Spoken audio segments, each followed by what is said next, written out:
Welcome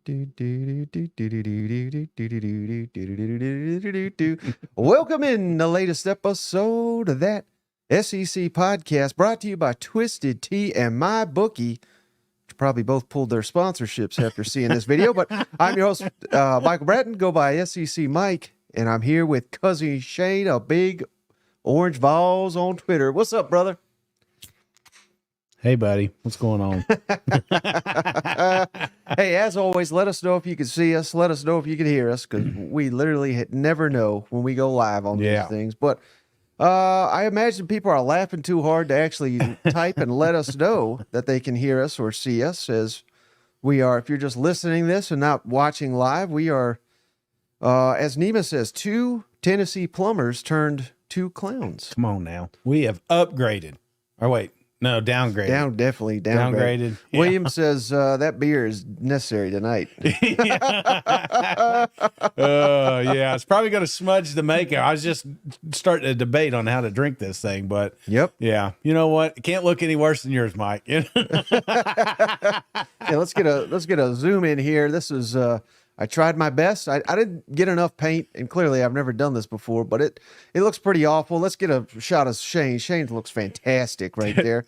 Look at that. Obviously, one of us has a teenage daughter, and one of us doesn't. You know, this was right in her wheelhouse. She couldn't wait to put this makeup on. I've been wearing it since 4 o'clock. So, but I didn't think about it going again out in public, not being quite Halloween. You know, we're getting close, but. So I had the visor down and everything because I had to go drive a little bit. But yeah, any rate, brother, it was a wild weekend. It was a sad weekend for some. It was a happy weekend for others that continues when they see you and me in these damn clown outfits, Mike, because buddy, I'm sorry. I'm sorry, Texas A&M. I tried to do the second, the second whammy, maybe help you guys out. Thought we had it there for a minute. Mizzou fans, I feel you. Now remember, a lot of people were quick to say, Shane, you said we're going to go undefeated. I didn't say undefeated. I said 10 wins. Like optimism. When we were doing an optimism show, 10 wins. You still can get that. But damn, you guys blew that one. What? Shane looks like a hot dog with too much ketchup. Marty gave us $5. Appreciate you, Marty. He says, as an Ag, I knew we would lose at half with Jimbo's comments. 7-point lead, absolute bitch attitude in the second half. Yeah, we'll get it.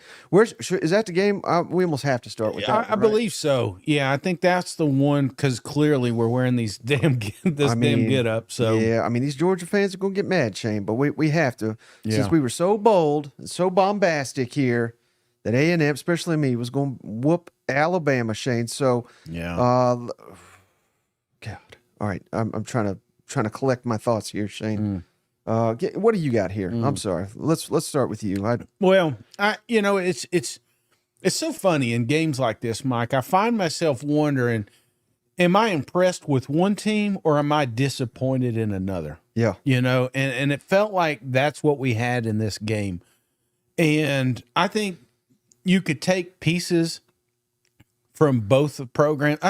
Mainly, I'm just going to lead with this. If I'm giving MVPs, I'm giving it to that front four of Alabama. Oh, my God, they lived in the backfield this entire game. I mean, I don't know how many times Johnson had to throw off his back foot. Yeah. When the game really came down to crunch time, they're the ones that came through getting the safety. So kudos. A lot of people this day and age, they want to talk about offense and the high flying and all the good stuff like that. But, buddy, this game was won by Alabama's defense. I don't care what you say. Now, Bama fans, they're probably upset because I haven't mentioned Jalen yet. Did Jalen have a good game? Absolutely. I think this is his best game of the year. I don't think it was quite a breakout game, but, I could say that this showed promise.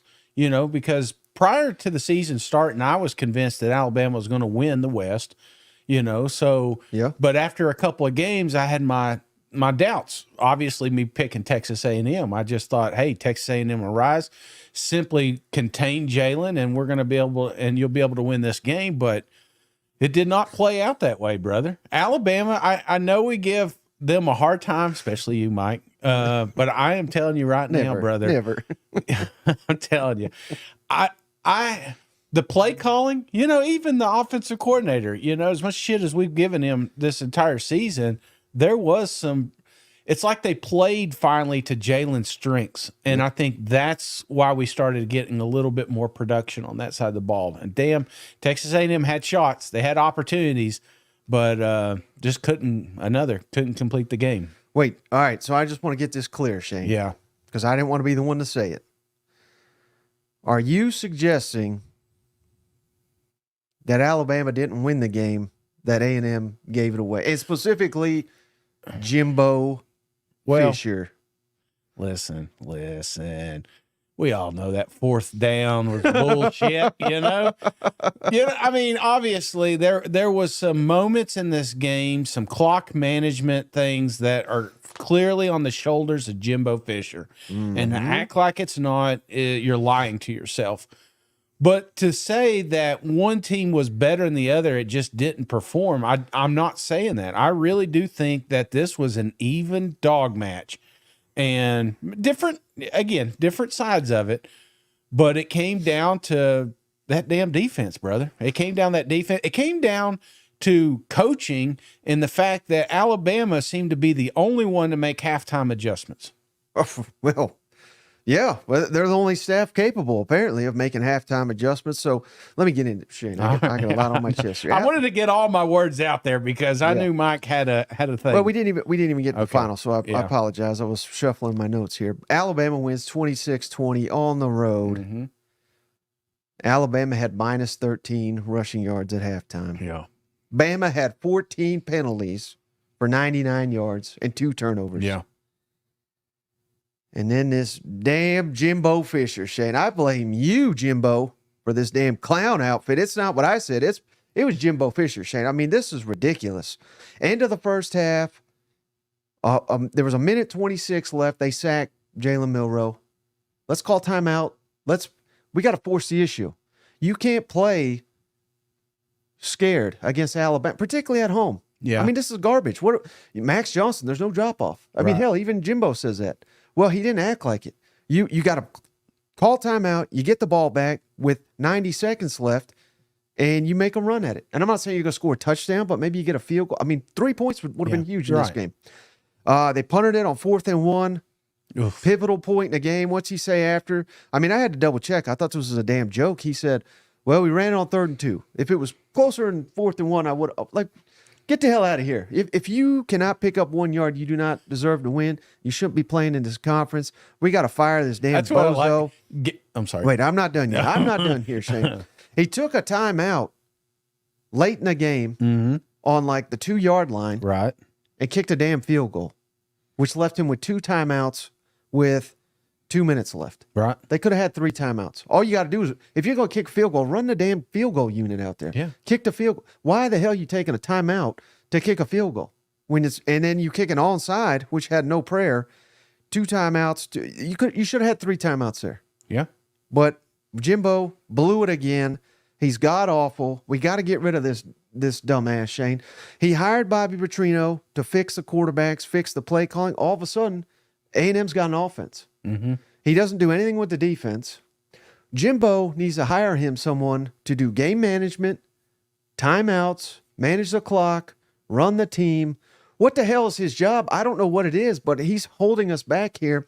Jimbo's awful, and it pissed me off, Shane, because, again, Bama had all these penalties, 2 turnovers.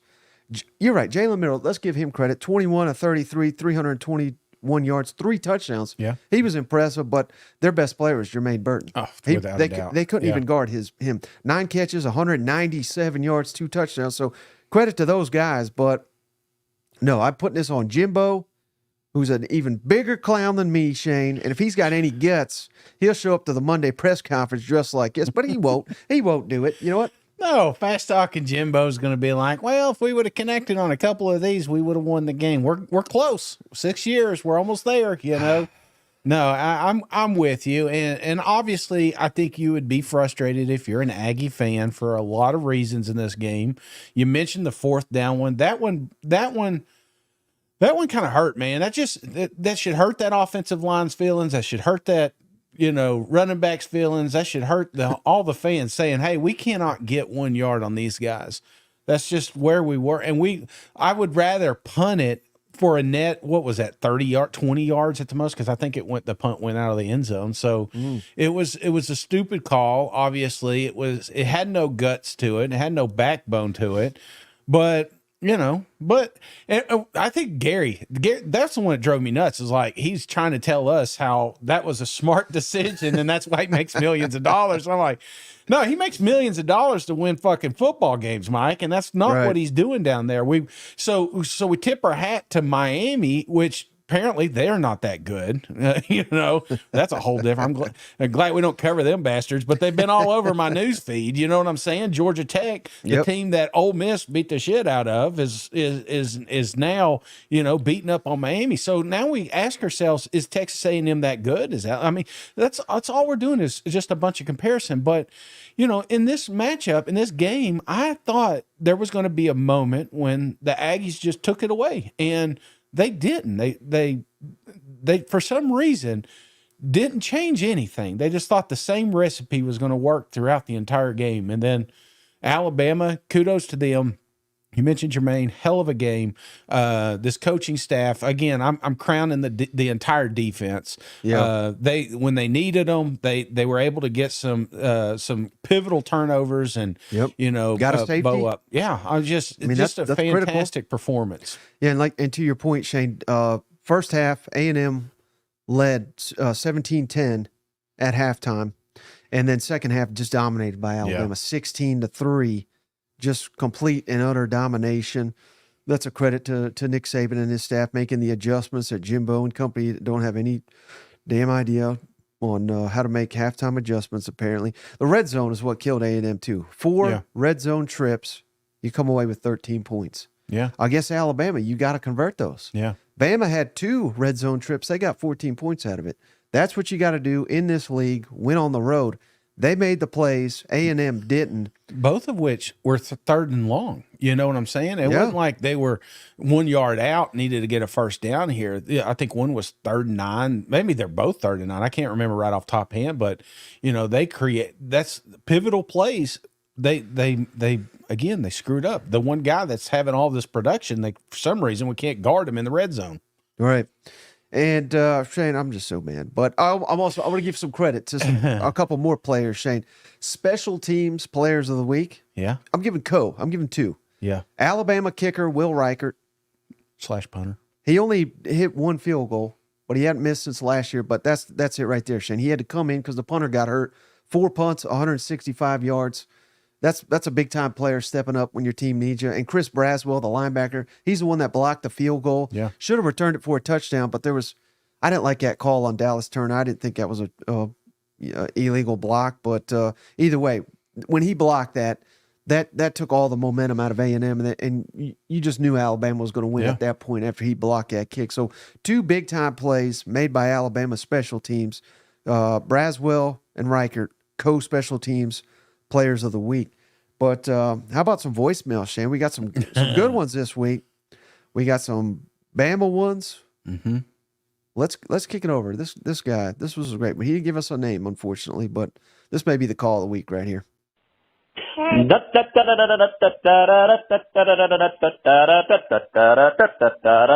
to welcome you to the circus tonight, where there's a new clown in town. His name is SCC Mike. And he's got lots of new tricks for you, including some major mistakes, some jumbo mistakes. That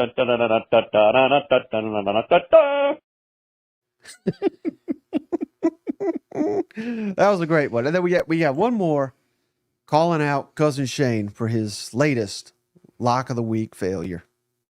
When I heard Cousin Shane pick the Aggies to win the game this week, I was already celebrating. Roll Tide.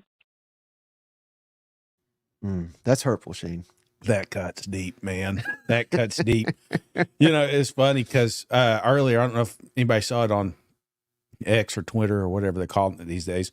I sent my wife a text this morning, and I asked her if she would swing by the local Walmart and pick up some clown paint and, maybe a clown wig. And of course, I didn't want to have to explain, so I just put out there real quick. I lost another bet, and she says, "We can't afford you to keep losing these bets." We're buying vats of mayonnaise. We're buying blister treatments, for the feet, and now we got a damn clown outfit. You're right. I'm 1 for 10 on my locks. I've got 1 correct, and I've got 10 wrong. And if you are not on my bookie fading me, oh my God, what are you doing? Somebody should send me a damn Christmas gift. I should start getting more Christmas gifts because I'm going broke so that you guys, I'm falling on the grenade for you here. and I feel bad because, I in my heart, I really felt like Texas A&M matched well with Alabama. Obviously, I'm not the numbers guy, clearly. Look at the face paint here. But I knew in my heart that Texas A&M was going to win this game. I just knew it. I knew they were going to stop Jalen. I knew the way this offense was producing, they got 2 of the best, maybe even 3 of the best receivers, which they had so much trouble getting involved in this game. It almost blew. I watch a game like Mizzou, and you see Luther, which we're going to get to here in a minute, but they make plays just for him. And it feels like sometimes we don't do that in Texas A&M. When you've got dudes, you got a Nye Smith is a utility knife that should be in the backfield, that should be doing more sweeps, if you can't throw him the ball because you're under pressure, find ways to stretch the field. So I get it. We want to play Jimbo, but there was a whole bunch of coaching staff that made mistakes here. Oh, yeah. Mainly that offensive line. That, again, I'm looking at 4 against 6, sometimes 4 against 7, and they're still getting to my quarterback. That's a problem, Mike. Yep. Nima says, Cousin Shane, you're going to have to pick up more night shifts to pay off some of these debts over here. So, how do you think I got this outfit? I just finished never mind. I need more beer. Okay, I can't even that game anymore, Shane. Let's get to Georgia. This is where I thought we'd start, Shane. Georgia's Georgia. Crown them. That's another thing I got wrong. I've been getting a lot of things wrong. Georgia wins 51-13 over Kentucky. Co-offensive player. I got to give Co again. So many good players. Carson Beck, brother. Yeah. 28 of 35, 389 passing yards, 4 touchdowns, 1 He started 12 for 12, Shane. He became, this is according to ESPN Stats and Info. How about this stat, Shane? Beck became only the 3rd SEC quarterback ever over the last 10 years to throw 4 touchdowns and complete 85% of his passes. Tua's done it twice, and Bryce Young is also the other. Yeah. But they didn't do it against SEC teams, and Carson Beck did. Yeah. So this was a coming out party for them dogs, coming out party for Carson. Yeah. Kentucky had no answers, Shane. Here's their drive chart for Georgia. Touchdown, touchdown, touchdown, field goal, touchdown, field goal, interception, field goal, touchdown, 1 punt, and then touchdown. They were up 34-7 at halftime. They scored on all 6 of their possessions. Kentucky had no answers. They were outclassed. They were outmanned, out-talented, and you cannot better get them dogs at night because they'll get you. No. This game, when I say we, as a Kentucky, needed to take the noise out.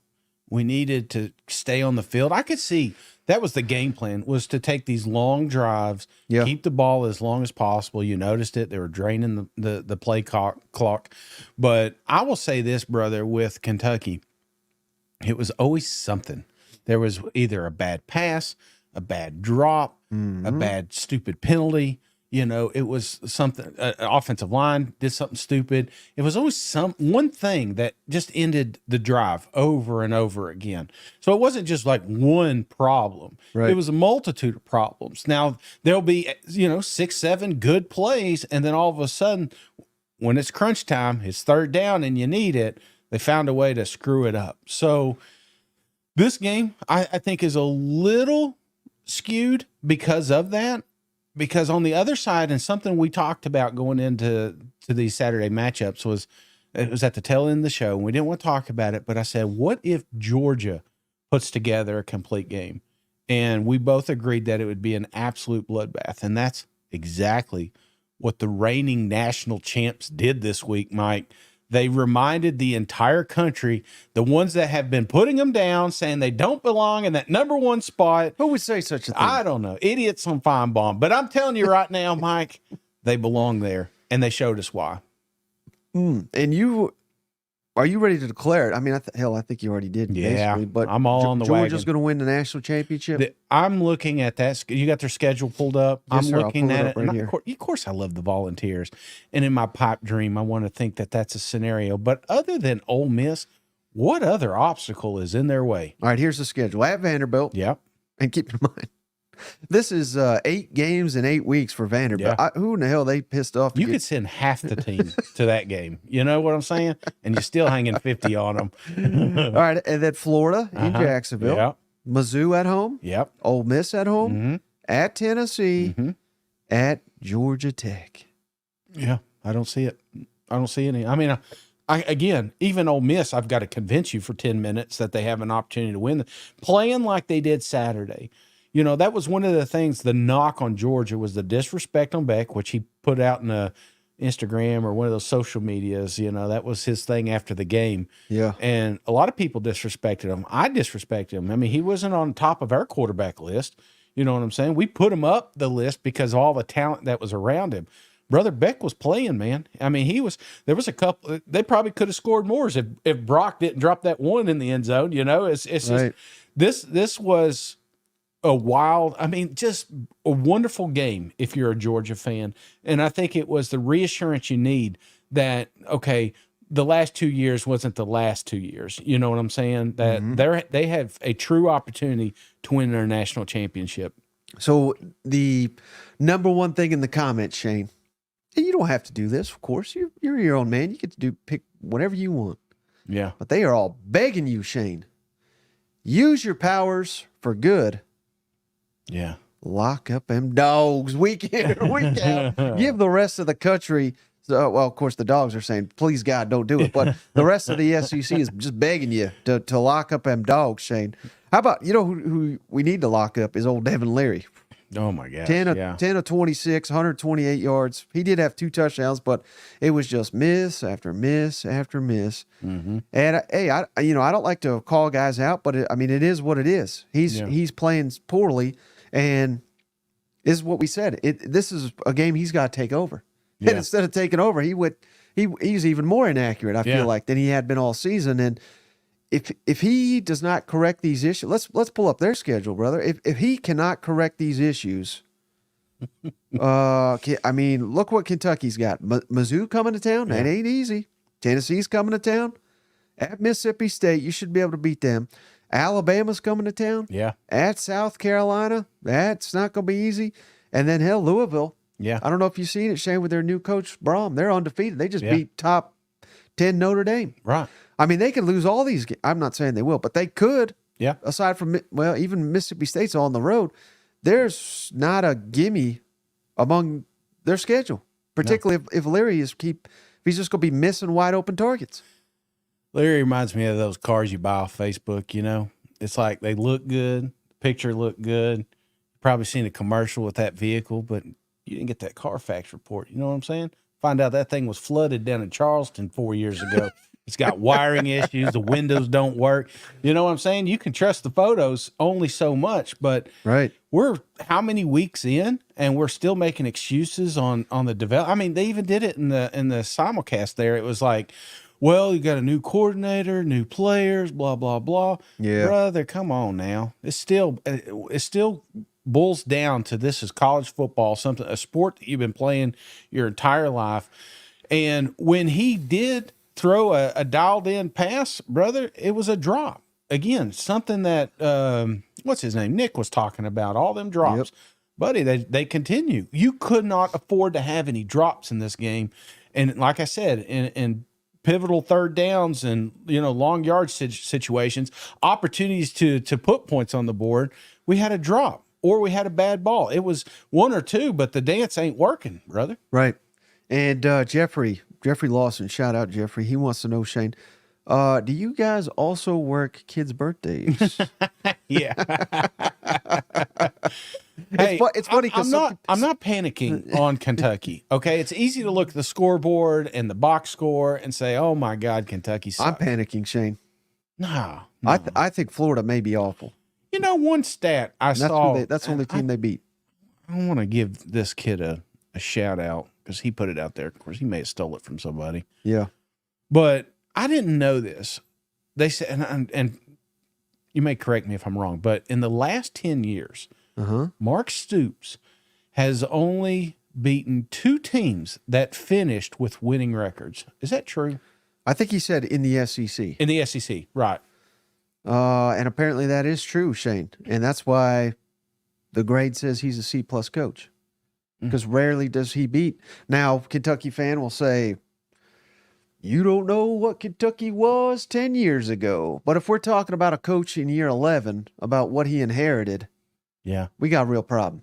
And that's not to say Mark Stoops is trash or anything like that, but he's just, they very rarely beat a team that out-recruits them. Yeah. And typically when he does, he turns around and drops one to someone that recruits better.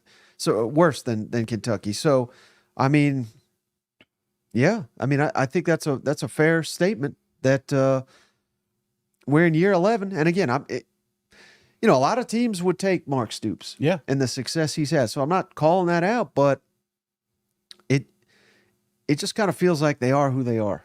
Right. And anytime it gets spotlight like this, they fall flat. We convince ourselves I don't know if you have, but at least I have the last 2, 3, 4 years. Yeah. That Kentucky is always in the running for that second best team in the SEC East. It just feels like we keep saying that narrative over and over again. And buddy, you're watching the Florida game, you're like, they're here. This is, I mean, me and you we were on cloud 9 with these guys. They came out with a great game plan. Mm-hmm. They were running all over them, and they were even attacking the strengths of the Florida Gators, which we thought that would just continue over here. Right. But it is different when you're on the road. I mean, kudos to the Bulldog fans. They were there and they were rowdy. But it just seemed like they never really had an opportunity in this game. Right. And we got another great call here, Shane. God, ever since Shane jumped on the bandwagon, he's got these dogs scared. How about them damn dogs, son? Mike, I saw you tweet out about Cousin Shane, getting on the Bulldog bandwagon. And man, what I got to say to that is, Shane, don't touch that shit with a 10-foot pole, son. We finally get something rolling, and I need you to just take a step back. Take 10 steps back. Man, I appreciate what y'all do. I love the show. But again, go Dogs. And Shane, if you're down for the dressing up like the Spike Squad bet for the Vols Dogs game, 21 points, I'll spot you, man. Let me know. Go Dogs. Stay away from them dogs, Shane. How about them dogs? They are freaking out. I don't think I've locked them down this year. Now that obviously I'm not, because they're undefeated. So maybe it is time. They're saying Shane can't walk backwards, son. Yeah, seriously. All right. I know one team. It's going to break your heart, Shane. Oh, man. LSU goes into Como, beats Missouri 49-39. The game was a lot closer than that. Pick six, the closing moments there. But here's my other co-offensive player of the week, Shane. Jaden Daniels, 15 of 21, 259 yards passing, 3 touchdowns, 130 rushing yards, another touchdown. He was just incredible. He got banged up on one of the touchdowns. He came back in, rallied. This was a hell of a game, back and forth. This was LSU. Their backs against the wall, had to get the win. And I don't know about you, Shane, but this felt to me like one team had been battle tested. Yeah. LSU. They've been in these wars. And I think this is something you talked about where that made you a little nervous. Yeah. Not saying Mizzou is not to their quality. I mean, this was almost like two evenly matched teams, but it was one that had been in these wars and had lost. It's not like they're undefeated. They lost some of these games. Oh, yeah. But you learn from those lessons, whereas Missouri, you really didn't have to come from behind in a fourth quarter. And I saw some people, Shane, saying, oh, they got exposed. They suck. Yeah. Get the hell out of here with that. Jane Daniels, I know they don't have a great record. Yeah. But if he's not a top 5 Heisman player, then you don't know what the hell you're talking about, because he is incredible. And hey, credit LSU. They made the plays. And that's another thing, Shane. This defense is so awful for LSU. Credit them. They made a couple plays, a couple turnovers. Yeah. And it almost, in a weird way, Shane, they're so bad that when they got to stop, it almost like gives you energy. Yeah. And you're like, my God, maybe we can win this game because we got one stop. Yeah. But they ended up getting 2 crucial ones there. I know this one hurt you, Shane, but thoughts on the game? It did. And I feel bad for Mizzou, because there was no way they were coming out of this game without LSU getting the blame or the credit. You know what I'm saying? Yeah. Like, if LSU would have lost this game, it wouldn't have been because Mizzou's here. They've arrived. They're a top 25 team. It would have been like, what the hell's going on down there? Fire Brian Kelly. The wheels are falling off. That's was going to be the narrative one way or the other. I love the fact that everyone got to see just how good Mizzou is, because Mizzou, their offense, by God, is taking a new step forward. Now, again, I want to tap the brakes a little bit. It is LSU secondary, and yes, they had a couple of pivotal turnovers there, but still, they had a lot of gashing wounds over there. So yeah, it was a dog match, and I told you, brother, I was afraid that if it got to a shootout, it was going to favor LSU, like you said, because they've done it before.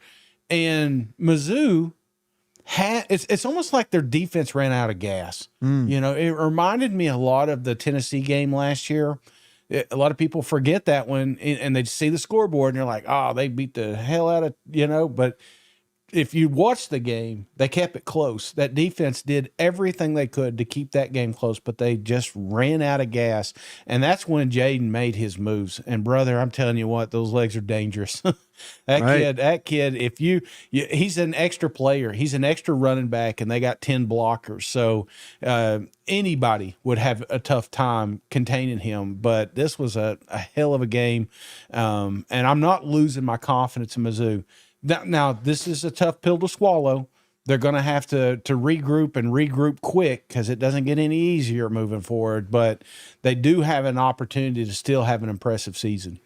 Yeah, and to the point we were saying, Shane, Mizzou was up at halftime, 25-17. Yeah. And at that point, LSU's defense had allowed 17 of the last 20 possessions they went up against. Yeah. They allowed 17 scores. I mean, that's awful, right? Now that doesn't count possessions where like you take a knee and it's end of half. You know what I mean? But in the second half, they rallied. They outscored Mizzou 32-14, and really it came down to turnovers. Yeah, 2 turnovers for Mizzou, 0 for LSU. That's how you win a game like this. absolutely. On the road. And also credit, a lot of this was Jane Daniels, which to your point, but LSU 274 rushing yards. Yeah. Entering this game, Mizzou had the number 1 rushing defense in the SEC. Right. So that's another hell of a job. Logan Diggs, 134 rushing yards and a touchdown. I mean, credit to that guy. They're getting the running game going for that balanced attack. Let me ask you this, though. Of course, I'm all in on Bama now. Yeah. Bama's my team, right? But moving that aside, let's get your thoughts on it. LSU, I get it. They're left for dead. They got 2 losses. There's never been a 2-loss college football playoff, blah, blah, blah. They have to go to Bama. They still got A&M. Yeah. They lost to Ole Miss. Does this give you hope that LSU can make a run? I'm not asking you to pick them to win the West, but do you have faith in them after this performance that they could potentially run the table and win the West? What's your thoughts on that? And I'm just talking regular season, Brother, not postseason. I'm telling you right now, if you think the West is settled, Yeah. I have got oceanfront property in Arizona. It is not. I want chaos, and that's what we're getting. That's why we're getting games like this. You know, LSU, this was a massive win for them, a huge rebound. And you could tell they were a little hungover here. Yeah. Slow start, exactly what we thought would happen. But now they're dialed back in. Them kids they're on cloud nine, and they still could control their own destiny. I know it's crazy, but they went out. Guess who's going to an SEC championship? So I think if you're an LSU fan, you're tickled pink right now, and you like your odds. To think that Alabama, as good as they played with Texas A&M there, that they're going to win every single game, I'm not convinced of that. What have you seen? Did they take a step forward this week? Absolutely. I think that there's 3 teams. Right. I think that's where we're at now. Maybe, I mean, Ole Miss floating around there too, you know. So, but that's the chaos that we're talking about. The West is going to be an absolute dogfight until the very end, and they proved it this Saturday. Yeah, we got a great comment here, Shane. They said that as you're talking about Mizzou, the only thing you're missing on your clown paint is a teardrop. It did hurt a little bit. I mean, because, you know, I don't know about you, Mike, but I always go to, like, the best part of the game, you know, when you're up 15. Yep. You got the ball. You're getting it second half. I thought they were going to whoop their ass at that point. I thought this is where we're going to really lean in maybe to that running game, just start milking some of that clock a little bit, you know, get another score. But, you know, it's college football, you know. I mean, think about making that trip. The Mizzou fans were there. They were loud. It was an awesome environment. But as a Tiger, or an LSU Tiger, you know, you probably were hungover, limping into this thing. Thought you're going to win, but, you know, didn't think it was going to come down to the very last. And you're walking away with some of the best damn memories of your entire life. So that's why we like these games, brother. Yeah, well, we got more games to break down, Shane. But before we get to that, don't forget, show's brought to you by MyBookie. Head on over, please. Go over to mybookie.ag. We're in clown makeup for you folks. Give us an opportunity to keep giving you this content by heading over to mybookie.ag today. Put in that promo code, that SEC. They're willing to match your initial deposit 50%, whatever you put in, up to $1,000. You can have $1,500. We are so awful at picking these games. I mean, this money is out there to be taken. Shane, 1 for 10 on his locks, MyBookie locks of the week. I mean, you cannot get better odds than that. Yeah. 1 for 10. Come on, exactly. Now. So head on over to mybookie.ag today. Promo code that SEC. This is the #1 way you can help these 2 clowns stay independent. Yeah. And don't let the paint fool you. This is a legit. They're not clowns. We're the clowns, not them. You know what? I keep waiting for a phone call from who is it? Robert? No, it wasn't Robert De Niro. It was. Remember when Matthew McConaughey had got that job out in Vegas? You know, I keep waiting for that call. You know, Mr. Wynn or something. Be like, hey man. And we're also brought to you by Rogue Shop. Head on over to rogueshop.com, Shane, for CBD, THC, Delta 8, Delta 9. That stuff gave me the inspiration for this clown outfit. So this is legitimate stuff, small business, veteran owned. This is 100% legal. With the promo code SEC, get 10% off your entire order over at rogueshop.com. And if you spend over $100 on your order, free shipping over at rogueshop.com. Most importantly, don't forget that promo code at the checkout, SEC, for 10% off your entire order over at rogueshop.com. Thank you so much. Keep the show independent. Take advantage of these sponsorship opportunities. All right, Shane. Hey, one clown we haven't got to. Them Arkansas Razorbacks. Yeah. Oh, my God. This was a tough one, Shane. This one hurt me. Yeah. Ole Miss defends the home field 27-20 in a game that was there for the taking for them Arkansas Razorbacks, Shane. But this rushing attack finally is getting going here for the Rebels. And I don't know what the hell's going on, Shane, but we cannot block anybody for Arkansas. We're switching offensive linemen. We're abandoning that at halftime. This seems like they have no answers. And again, I mean, in conference play, Shane, When one team rushes for 212 yards Right. and one team rushes for 69, there's no chance in hell, unless there's like 8 turnovers in the game, that you're going to win. And that's simply what this came down to, because Arkansas, and hell, Arkansas, they gave up 212 rushing yards, but I thought their defense played as well as they possibly could on the road at Ole Miss. And it sickens me, Shane, that we're sitting here. What did we say all off season? If this is just a capable defense, we're going to have one hell of a team. And this is more than capable of a defense. But the problem now is we have a pathetic offense. Yeah. And people are jumping on KJ. And I mean, I don't get it. I guess some people just don't watch the games. But literally every time he's going back to pass, he's having to duck, dodge, dive, dodge 2-3 guys. He's throwing some bad balls, but I think that's going to happen, Shane, when you know you got 3 seconds to throw the ball. Otherwise, you're going to get killed. Yeah. You know what I mean? So credit Ole Miss. Again, big win. They're keeping that momentum going.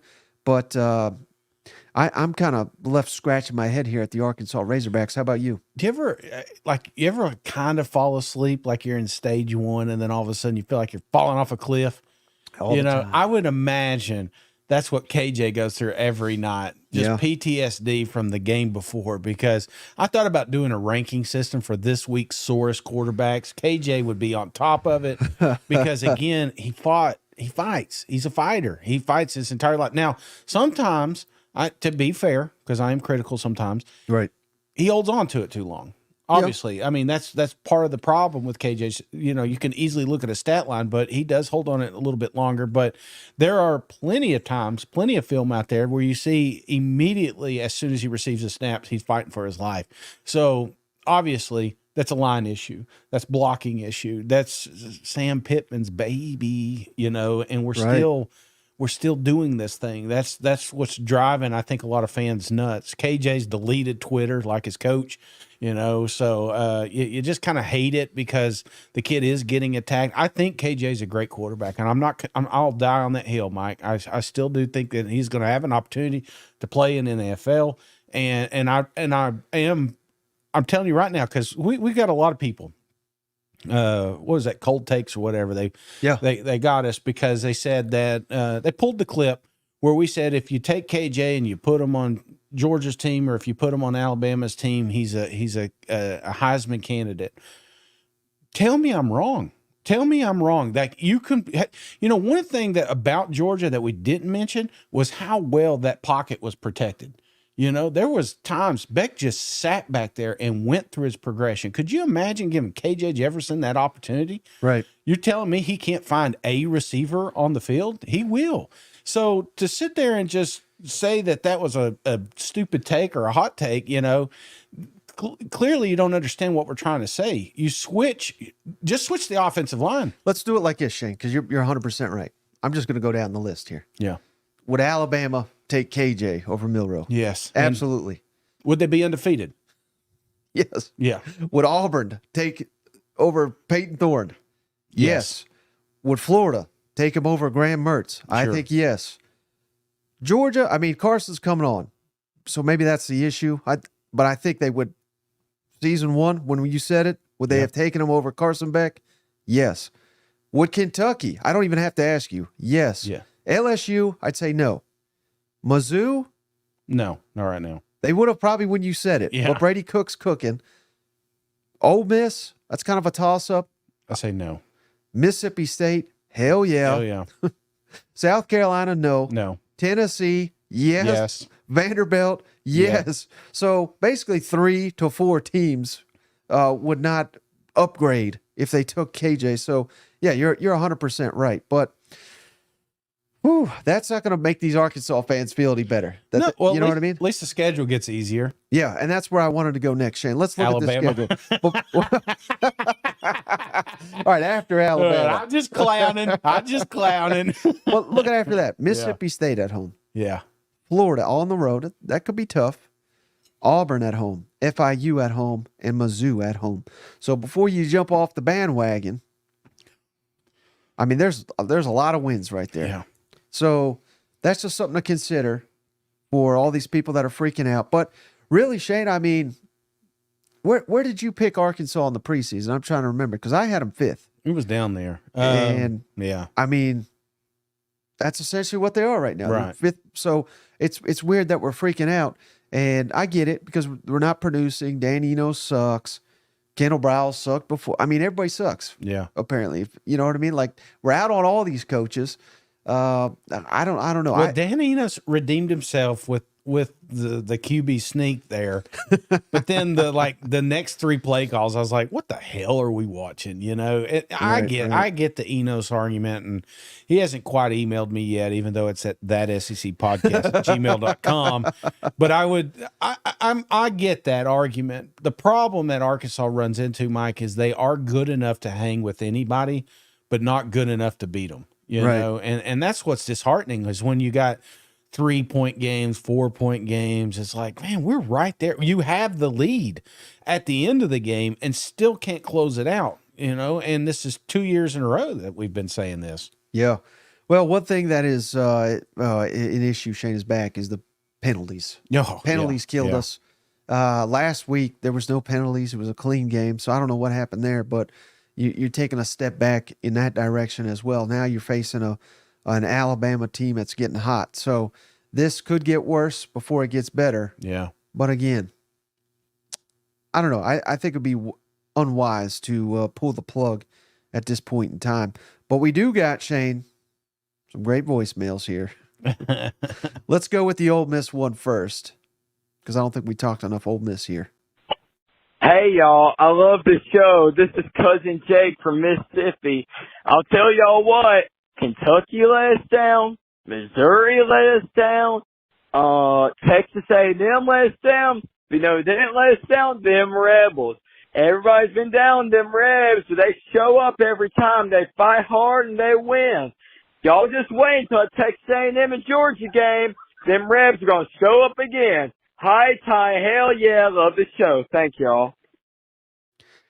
Yeah, that's one thing, Shade. So we didn't talk much Ole Miss there in that whole spiel there, but their defense, again, maybe that's somewhat. Let's remove Arkansas from the equation because I think we talked enough about them. But credit Ole Miss defense for making the plays. Yeah, big time plays. Jackson Dart, not his best performance, but did enough to win.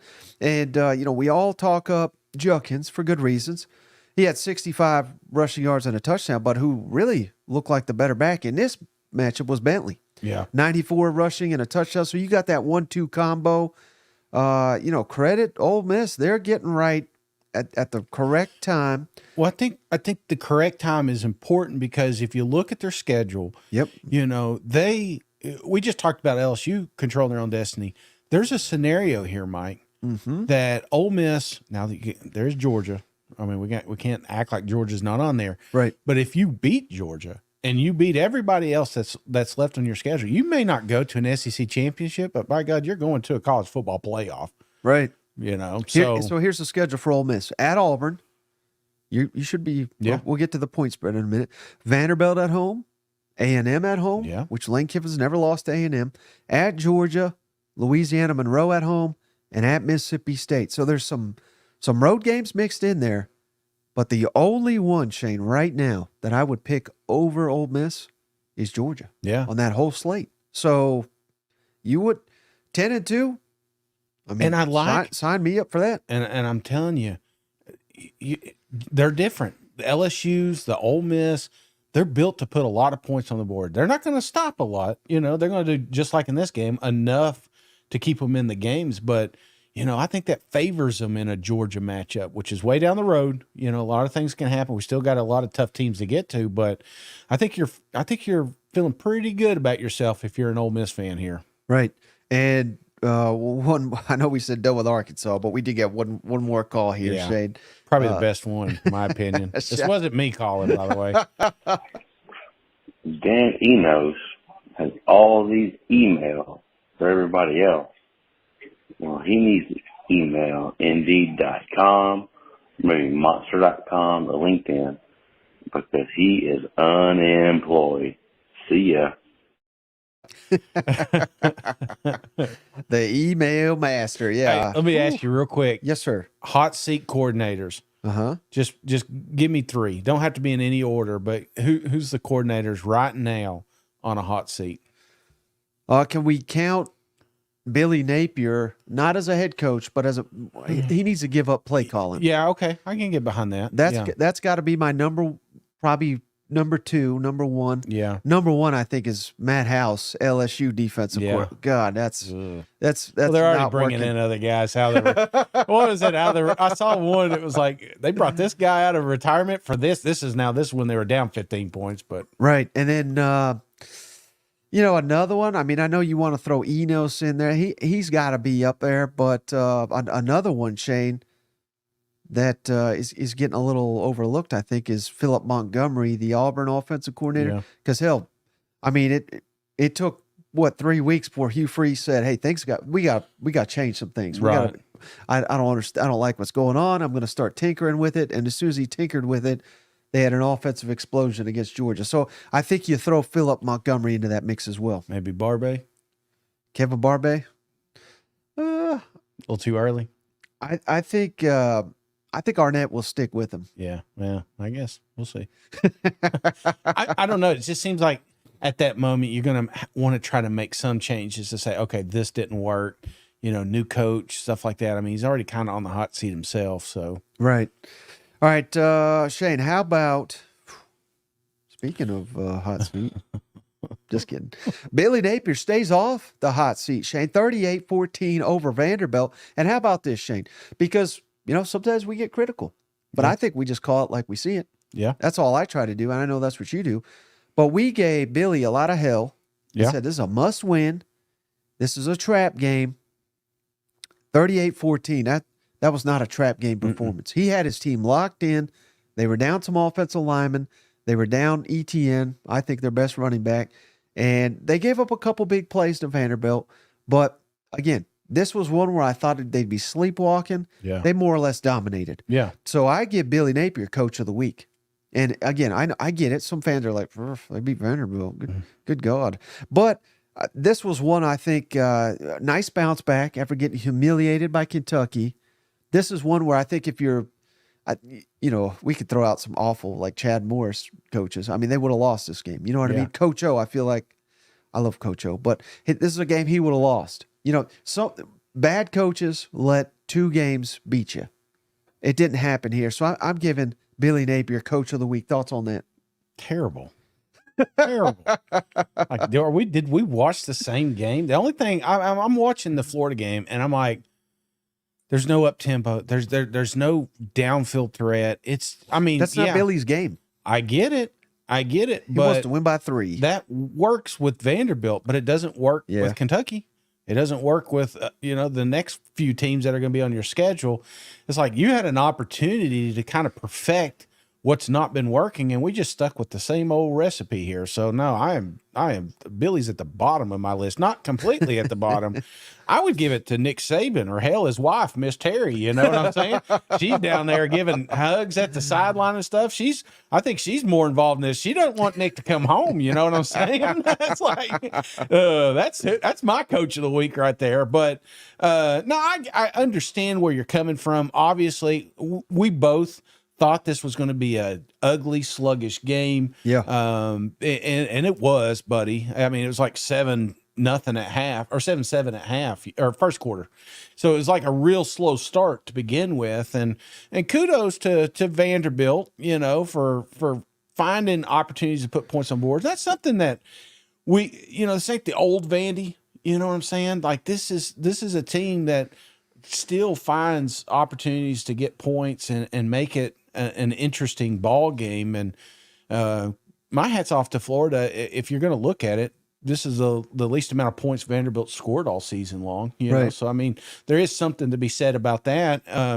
But it was just not a fun game. It was. Well, I get it, Shane. I'm not voting for most fun game, but right. I'm looking at it like we're selling tickets, man. I literally thought this guy could get fired today. Yeah, I know. You know what I mean? And instead, you win by 24 points in a game you should win by 24 points. So all of a sudden, Shane, they pick up a little momentum. They got a big game next week at South Carolina. I'm feeling a lot better if I'm a Gator fan. Yeah, that we can go into South Carolina. They're more or less like a one-dimensional. They are a one-dimensional team. That no guarantees that you're going to win. they're awful on the road. Yeah. But I feel a little bit more confident now that we can win this, whereas I was not confident that Billy Napier was going to be your coach come Sunday. So I guess that's where I'm coming from. I get that. And at the end of the day, it's what it does boil down to is wins and losses. But, you know, if you grew up watching Steve Spurrier and Urban Meyer, and then now you got this. Yeah. Yeah. Of course, we're walking away victors, but it's like, you know, I'm not buying shirts for this shit. You know what I'm saying? It's like, until we win championships, until we start winning the big games, going on the road, that's a big one. You know, going into that Florida-Georgia matchup, Georgia-Florida, whoever you ask, you know, and actually feeling like, hey, deep down inside, we've got an opportunity to win this thing. Or do you feel that way right now as a Gator fan? You know, so I don't know. I think the audience is split here. Yeah, because I've got a lot of Gator fans, a lot of Gator followers, and I read their shit. I see what they're saying, you know. And there's half of them are like, "Hey, we got us a win. We're back." Like you said, this was a tougher matchup than you expected because of the scenarios. But then you got the other half saying, "Man, I miss the good old days." Right. But I bet you those critical fans will be right back on the bandwagon if they win. Big win. At South Carolina, which again, no guarantee. I'm not saying that, but because South Carolina's expecting to win. Right. You know, so that's going to be a hell of a matchup. All right, final game. We don't have to spend a ton of time on this one. Say Mississippi State 41, Western Michigan 28. Will Rogers got hurt at the end. That's maybe the most noteworthy thing here. But defense optional. God, I mean, they made this Wolf quarterback. I never even heard of him. 27 to 35, 262 yards, 3 touchdowns. He just transferred to Auburn. I mean, Western Michigan basically went blow for blow with Mississippi State. This is, I mean, a win's a win, I guess. They needed it desperately. This would have been a fireable offense losing to this game. Maybe I should have made Zach Arnett coach. But I don't know. This win did not inspire much confidence in the defense, which I thought this is an opportunity for them to take a big step. Yeah. I think they took a step backward on this one. Defense did, for sure. But I will say the offense, I like that they tried stuff. You know, Mike did come in at the end of the game, but he also came in earlier and got a drive and, you know, wasn't pretty. But at least they're trying, you know, at least they're trying to get some sort of spark on that side of the ball. And, you know, I hope Will's okay. But this game was obviously a little too close for comfort. Yeah. You know, when your starters are playing the entire game against Western Michigan, you know, it's just like, you know, but it is what it is. That's where we're at for Mississippi State. And, you know, Mike may get the reins next week. And I will say this, if you remember Vanderbilt last year, there was some games where Mike was dialed in, right? And he was an absolute beast because similar to Jaden, it's like you have to count for his legs but the problem is his accuracy, and you get that by reps on the field. So maybe a complete game is exactly what he needs, and maybe the spark that Mississippi State needs. Yep. All right, Shane, hey, let's take a look ahead to next week. We got some great games here, and I've got the opening point spread. Okay. So I want to see what you think about these. Let's get right in here. We're going to start. Every game's a conference game. Yeah. So that's exciting. Georgia at Vanderbilt. What's the point spread for that, you think? 38 Georgia. Ooh, close. 29 Okay. Georgia. How about Arkansas at Alabama? Alabama 16. Ooh, 19. Okay. All right. Auburn at LSU. LSU 16. 11. Oh. Ooh. Now, these final three, they're close, Shane, or closer than those. Florida at South Carolina. South Carolina 3. Close, 2.5. Okay. Oh, it's going to be a good one. Mizzou at Kentucky.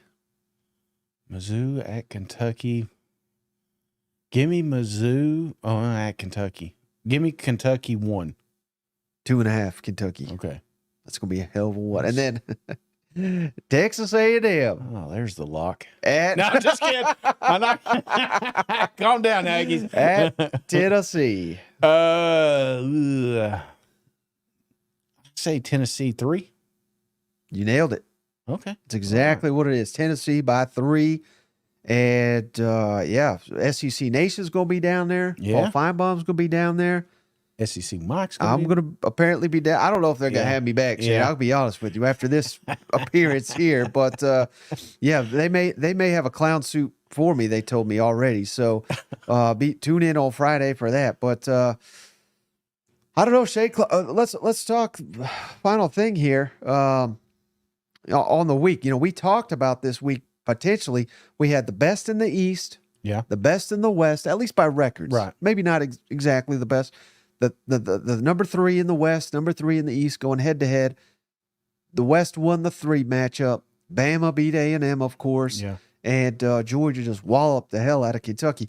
What did we learn about the SEC this week, Shane? Is it because a lot of people they're saying they just locked up the East, which I'm not ready to go that far, but certainly if they play like they did, no one's touching them. But a lot of people, Shane, are sitting here saying, well, it's just a foregone conclusion.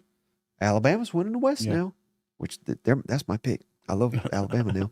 But are you ready to say right now, October 8th, as we're recording here, is it Alabama and Georgia and nobody else? No. I say it's Georgia, but Alabama, LSU, maybe Ole Miss in the mix. That's I think that's where we're at right now. Maybe I would say no. You know what? LSU, Bama. That's going to be such a huge game, and I believe that's where we're at right now. So Georgia's written off A&M. I kind of am. The hell would you, boo? I mean, if there's no halftime adjustments, there's no weekly adjustments, there's just no adjustments at all. At the end of the season, we'll hire a new coordinator and say, hey, we're fixing it, but it's the same old.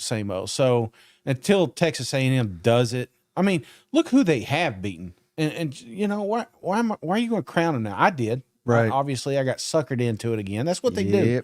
A&M just get you right in there and then they kick you in the nuts, So I'm just not ready to get back on that wagon. But can it? Absolutely. But it's going to take a big game this week. Tennessee Volunteers going to Knoxville, hostile environment. You're a little hungover with another loss. And there's a little bit of a blueprint out here, for pressure. You think you've seen pressure last week. Let's talk about them balls real quick, Shane, because they were off, obviously, this week. A&M at home, that'll be a big test. But will that tell you what you need about the Vols, or will it be the following 2 weeks at Bama, at Kentucky? No, this week. This is when you find out who the Vols are. Okay. And I think that's the real question is we're trying to find out who's the second in the East. Right. Is it Kentucky? Is it Tennessee? Is it Mizzou? It's one of those 3. And I guess you could kind of keep Florida close. South Carolina, I mean, they're still fringe. They still could pop off and win some games. What if Tennessee wins? Let's just say over A&M, hypothetical. Yeah. And then we got this Missouri at Kentucky matchup. What if your Missouri Tigers went on the road at Kentucky? They host Tennessee later. Yeah. Would you be penciling in Missouri as that number 2 if they can win at Kentucky? What's your thoughts on that? Say that one more time. So Tennessee wins. Yeah. So they'd get that leg up on A&M's in the West, obviously, but we may be out on A&M. Mm-hmm. But if Missouri can go on the road and beat Kentucky, which has not been beaten at home. Yeah. Very tough place. It's a night game. If Missouri wins on the road, would you be, I guess what I'm really asking you is, would you be more impressed with Missouri at that point, or would you be more impressed with Tennessee beating A&M at home? I guess you could go either way. That's a really good question. I just think Mizzou right now is just a more complete team. Yeah. And again, they ran out of gas against LSU, but a lot of teams are going to run out of gas. Mm-hmm. But on that offense, man, they've got it figured out. They have got a damn they've got a unit over there. Tennessee's had too many ups and downs right now. So Right. I think and you're expecting a down. I mean, look at me. I'm always, I should have done the thing down so I'm not smiling, I do that. But I'm still waiting for again, that moment. You're like, damn, maybe next year's our year, and that could happen this weekend. So, I guess the answer to your question is simple. It's both of them. I'm in both camps here. Both are pivotal. Well, I'll tell you whose year it's not, Shane, and that's mine, as you can tell. So, hey, the dynasty continues for them Alabama Crimson Tide, another win. Shout out all the Bama fans giving me hell, which I deserve for all the shit I've been talking. But this has been, I feel like this has been a successful clown show, hasn't it? Yeah, no, absolutely. I'm glad it's over, so I can take all this shit off. I usually do that, like after a 13-mile walk, after a mayonnaise bath. Now it's this clown shit I got to get off my face, So let's do a quick ranking. Yeah. What have we done? We've done the mayo. You've obviously done the walk. We've done the clown. I've done the stupid shave the tea. This one is much worse than the tea for me, but how about for you? Because yours has been a little bit more extreme. Brother, which one's the worst? There's nothing going to come near to 13 miles for me personally. Now, there may be a lot of healthy bastards out there watching this and be like, I do that every day at Amazon or whatever, Sure. Yeah. That's not me. Okay. Since that walk, I've not done 13 miles collectively. So that one is my number one by a mile, 13 miles. And then number two would be mayonnaise, because that was terrible. That smelled. Yeah. This is number three. These are close though. Yeah. And then the tea, because obviously it didn't affect me at all. So, all right, brother. Well, anything else before we hop off the line here? No, I'm looking forward to these games Saturday, Separation Saturday.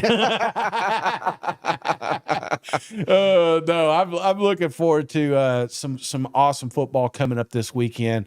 Thanks for everybody that sent in voicemails. Yep. Be sure to do that next time. If you guys don't mind, say your name. I'm Cousin Shane from Tennessee, or I'm Cousin Mike from Tennessee, something along those lines. So we know who you are, and we can reference you in future shows. But I appreciate everybody hanging out on YouTube. There's a lot of people out there that couldn't wait and they're still all week. Alabama, they're coming. They don't even know this show. They found out, and they can't wait to pile on, because that's what them Bamas do, the bandwagon fans. No, I'm just kidding. Speaking of bandwagons, go Dogs. Well, buddy, I appreciate you. I appreciate all the cousins, especially those that showed up live on the YouTube version. Great comp. I mean, they're funnier than we are, Shane. Shit, Trust me. I know. So, if they figure out how to make their own show, we're screwed, We do appreciate each and every one of you. And if you've made it this far, as always, give us that 5-star written review on the Apple Podcast app, Spotify, subscribe on YouTube, and we'll send you out a beer koozie free of charge. We sent out about 2 dozen last week. I got about 12 more to send out. That's all you got to do. Reach out to us at thatsecpodcast@gmail.com with your address. That's the most important part. Name, address, and who you support. We'll send you that beer koozie free of charge. But thanks again, everybody, to a great SEC season, and we'll catch you on the next one. All right. See you guys. Go Vols.